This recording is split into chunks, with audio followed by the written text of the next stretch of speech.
स्वागत है आपका हिंदी साहित्य ज्ञान धारा चैनल पर। चलिए दोस्तों, आज हम करते हैं 2022 का हिंदी शिफ्ट 1 का पेपर है और अभी पीछे ही हुआ है 2022 का है। तो आज हम करते हैं इसके क्वेश्चन। पहला क्वेश्चन है, निम्नलिखित में से कौन आर्य भाषाओं में शामिल नहीं है।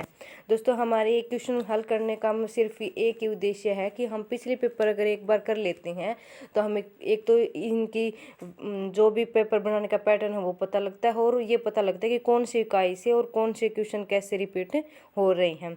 तो चलिए हम क्वेश्चन करते हैं, निम्नलिखित में से कौन आर्य भाषाओं में शामिल नहीं है। पहला क्वेश्चन है और शिफ्ट 1 का पेपर है ये, और मैंने सीधा ये हमारी वेबसाइट से डाउनलोड किया है क्योंकि अभी सारे पेपर है वो पीछे यूजीसी नेट वेबसाइट पे डाल दिए गए हैं। चाहे तो आप प्रैक्टिस के थ्रू है उनको ले सकते हो ताकि हमें हमारा मूल्यांकन कर सकें। तो इसका आंसर हो जाएगा अरबी। ये इसकी वीडियो है वो मैंने डाली हुई है अपने चैनल पे, तो आप इसकी डिटेल से देख सकते हो इसको, क्योंकि ये हर बार एक बार क्वेश्चन है वो क्या होता है, रिपीट होता है।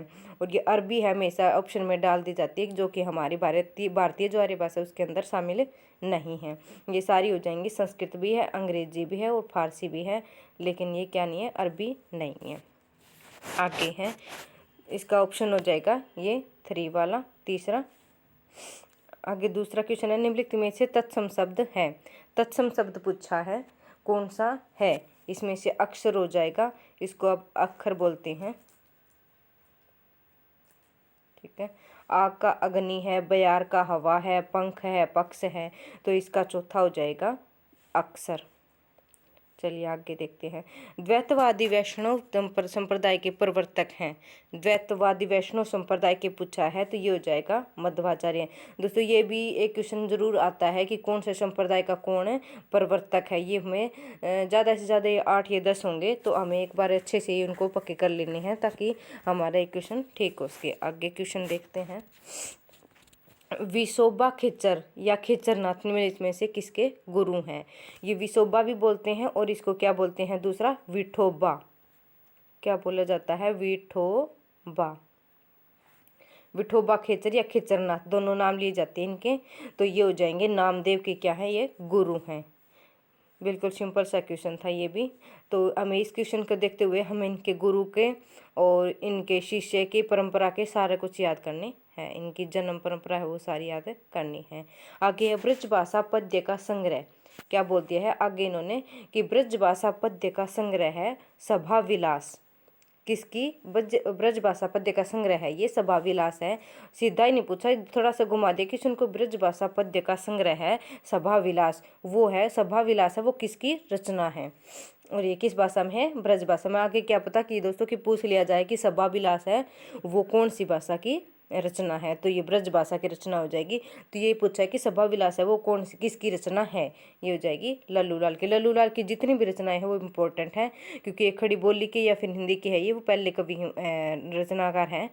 तो प्रेम सागर है इनकी रचना है, इम्पोर्टेंट है। और ये इम्पोर्टेंट रचनाकार है तो इनकी सारी रचनाएं हमें क्या करनी है, याद करनी है। आगे देखते हैं, निम्नलिखित में यह कथन सा काव्य घटनानुकूल शब्दोपस्थिति किसका कथन है। ये पूछा है, कथन है ये दे दिया है और ये पूछ लिया है कि किसका कथन है, तो ये हो जाएगा जगन्नाथ का। ये नया क्वेश्चन है दोस्तों, ये नहीं मिलते कथन इनके। आगे चलते हैं, निम्नलिखित में से मैथिली शरण गुप्त की रचना नहीं है। ये रचना पूछी है कि कौन सी नहीं है, मैथिली शरण की गुप्त की रचना पूछी है, नहीं कौन सी है इसमें से। तो किसान भी है इनकी, विकट भट्ट भी है और राष्ट्र भारती भी है।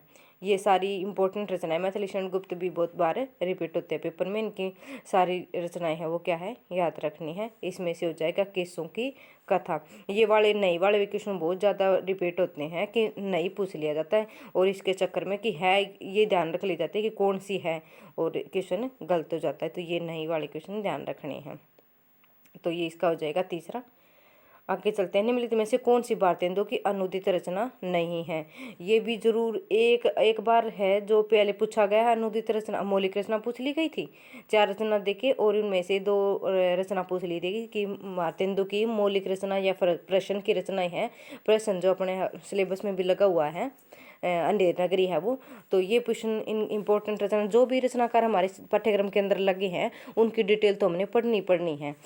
तो ये हमारा हो जाएगा चौथा है सती प्रताप। ये विद्या सुंदर है, ये पाखंड विठंबन है, सत्य हरिश्चंद्र है, ये क्या है इनकी मौलिक रचनाएं हैं।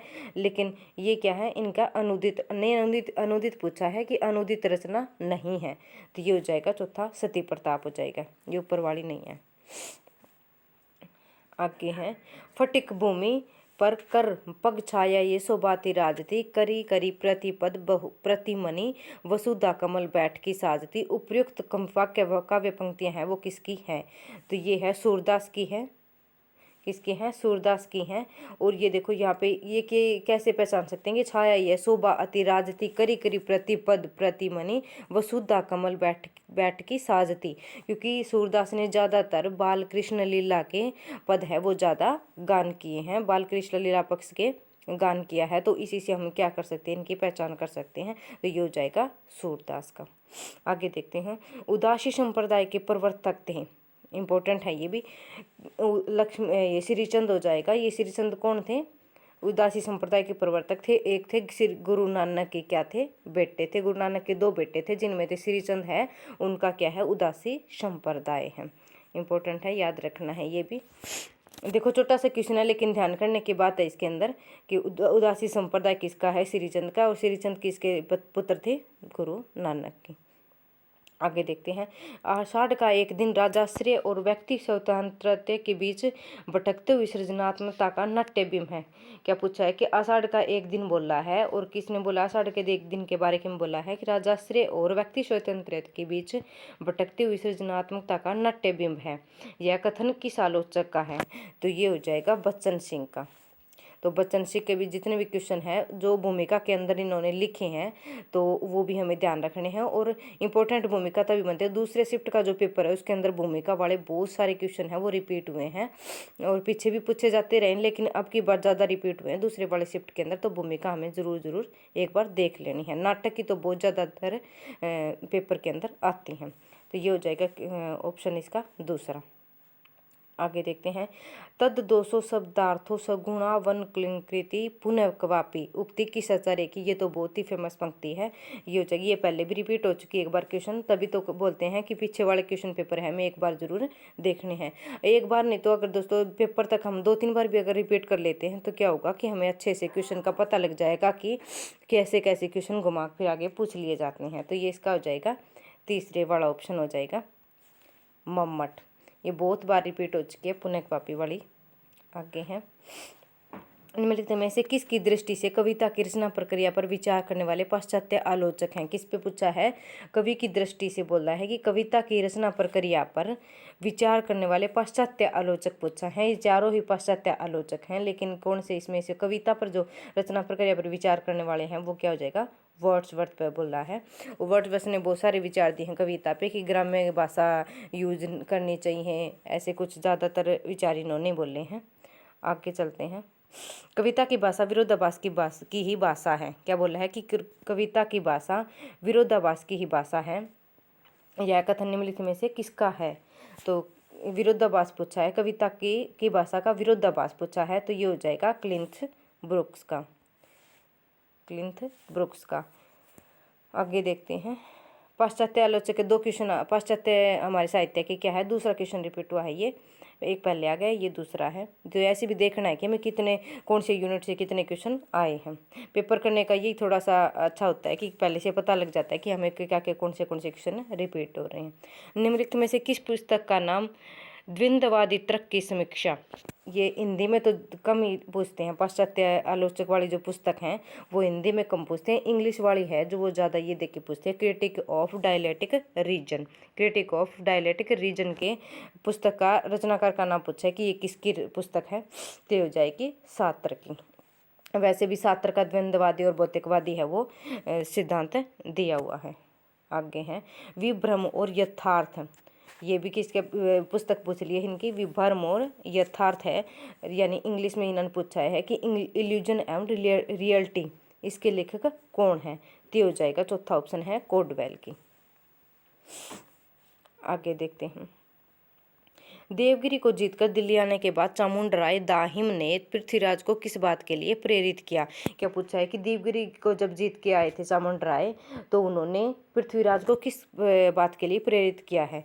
ये जो हमारे रेवा तट लगा हुआ पृथ्वीराज रासो का, तो उसमें से क्वेश्चन उठा लिया गया और स्टार्टिंग से क्वेश्चन उठाया है कि स्टार्टिंग में ये गया कि देवगिरी को जीतकर जब चामुंडराय जो पृथ्वीराज के सैनिक थे वो देवगिरी को जीत कर आए थे, तो उन्होंने आने के बाद में ये बोला था कि वो कहाँ पे जाए और कहाँ नहीं। तो इसका वर्णन बोला है रेवा तट पर मृग्या के लिए। दूसरा ऑप्शन पहला ऑप्शन हो जाएगा इसका रेवा तट पर मृग्या के लिए, कि रेवा तट पर घूमने के लिए पृथ्वीराज को प्रेरित किया था क्योंकि वहाँ पे हाथी था या फिर जगह देखने की लायक थी, तो उन्होंने ये किया था, उनको प्रेरित किया था। आगे हैं गोरी सुंदर पातली केसर काले रंग 11 देवर छोड़ के चली जेठ के संग। ये है अमीर खुसरो की पहेली है ये भी।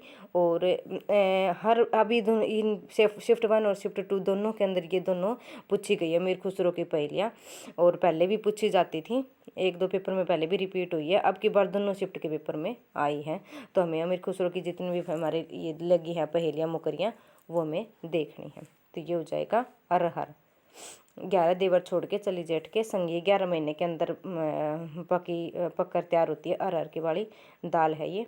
और देखो चारों दाल दे दी लेकिन आएगा कौन सा, अरहर की दाल आ जाएगा, जेठ के महीने में पककर तैयार होती है। आगे देखते हैं स्वच्छंद वृत्ति वालों की संवेदना अनेक प्रकार की हो सकती है, पर मध्यकाल के इन स्वच्छंदकर्ताओं की संवेदना केवल प्रेम की संवेदना थी, ये प्रेम के पीर पक्षी थे। क्या बोला है कि ये कोटेशन दी और ये पूछा है कि ये कथन किस आलोचक का है। स्वच्छंद वृत्ति वालों की संवेदना अनेक प्रकार की हो सकती है, पर मध्यकाल के इन स्वच्छंदकर्ताओं की संवेदना केवल प्रेम की संवेदना थी और ये प्रेम के पीर पक्षी थे। यहाँ पर हम सोच सकते हैं कि ये किसकी है, प्रेम के पीर, यानी कि हम प्रेम के पीर गणानंद को भी बोला है और किसी को भी बोला है, लेकिन रामचंद्र शुक्ल ने ये बोला है कि प्रेम के पीर गणानंद की बोले, लेकिन ये यहाँ पे पूछा है कि प्रेम के पीर पक्षी थे। आगे देख ले, लेकिन आगे की कोटेशन अलग है, तो ये हो जाएगा विश्वनाथ प्रसाद मिश्र का। ज़्यादातर ये प्रेम के पीर रिपीट होने के पर क्या सोचेंगे कि रामचंद्र शुक्ल की कोटेशन है, लेकिन ये विश्वनाथ प्रसाद मिश्र की कोटेशन है। आगे हैं जे ही पंखी के नियर होई करे बिरह के पात, सोई पंखी जाई जरी तरवर होई निपात। इस द्वय में अनुक्ति है, अत्युक्ति है, लेकिन यह है ये अत्युक्ति बोल दिया और आगे है इसका संवेदना व्यक्ति के रूप में है, तो ये हो जाएगा पहला। जेही पंखी के नियर होई करे बिरह के पात, सोई पंखी जाई जरी तरबर होई निपात। ये पूछा है कि इस दोहे में अत्युक्ति है, लेकिन यह है क्या बोले अनुक्ति तो है ही है, लेकिन आगे पूछा है कि कौन से है। संवेदना व्यक्ति के रूप में है, परिणाम निषेध के रूप में है, लेकिन केवल ऊहात्मक पद्धति के लिए, निर्वाह के लिए है, अभिधात्मक अर्थबोध के लिए है। ये बिहारी की पंक्ति है और ये पूछा है कि इस दोहे में अनुक्ति तो है ही है, आगे और कौन सा क्या इसके अंदर भाव निकल के आया है, तो ये पहला हो जाएगा इसके अंदर कि संवेदना अभिव्यक्ति के रूप में है, यानी कि संवेदना अभिव्यक्ति के रूप में है। तो दोस्तों आज करते हैं ये 20 क्वेश्चन, आगे की वीडियो में हम आगे और क्वेश्चन करेंगे। और अभी पेपर नज़दीक है तो हमें क्या है कि ज़्यादा से ज़्यादा क्या करते हैं क्वेश्चन की प्रैक्टिस करनी है, ताकि हम ये पता लगा सकें कि हमारा मूल्यांकन कितना का कितने पर जाता है। तो आज की वीडियो अगर पसंद आती हो तो लाइक, कमेंट और सब्सक्राइब करें। Thank you.